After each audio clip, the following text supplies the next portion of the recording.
And now, Hochul will start negotiations with the state legislature on a final state spending plan. That means we'll see budget hearings over the next few weeks and eventually a new state budget, hopefully by the end of March. That's when it's due to avoid a government shutdown, so a lot hinges on these next few months. Let's get reaction to Hochul's budget from state lawmakers with reporter Daryl Camp, who's with me now in studio. Daryl. Overall, lawmakers weren't overwhelmingly positive or negative about the governor's budget proposal, but they did make their voices heard in the following days concerning their priorities for the budget and for the rest of the legislative session. Deputy Senate Majority Leader Michael Gianaris says there were some things that he thought deserved more attention in the budget. Oh, I think we talked about it some. I do think we're going into a cycle where we're going to have public financing of campaigns in New York. I'd like to see some more money dedicated towards that than I've seen so far. The excluded workers I mentioned were left out. Rent reliefs, more specifically outlined, would be important to me. So we'll see. The Excluded Workers Fund was a $2.1 billion allotment in last year's state budget that provided unemployment benefits for people who wouldn't normally qualify for them, including undocumented workers.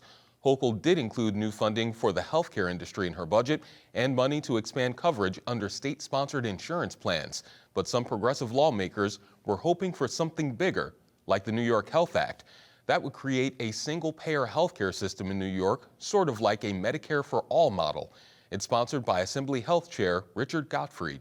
You have inadequate health coverage if you have it, and I have inadequate health coverage, because all of us, our health coverage is beset with deductibles and copays and restricted provider networks and skyrocketing premiums going up higher than wages or inflation.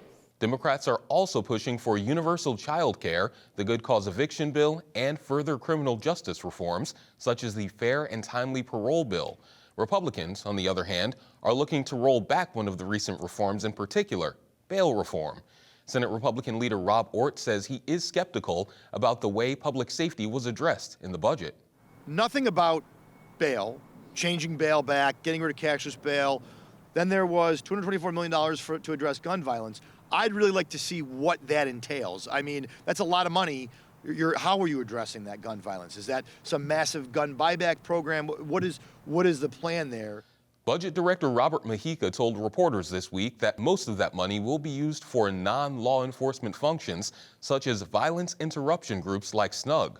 One area of the budget that does seem to have bipartisan support is veteran services. Hochul included a bump in funding for the Joseph P. Dwyer program, a peer-to-peer mental health and support program for veterans. Assembly Republican Vice Chair Jake Ashby said this was a welcome change this year.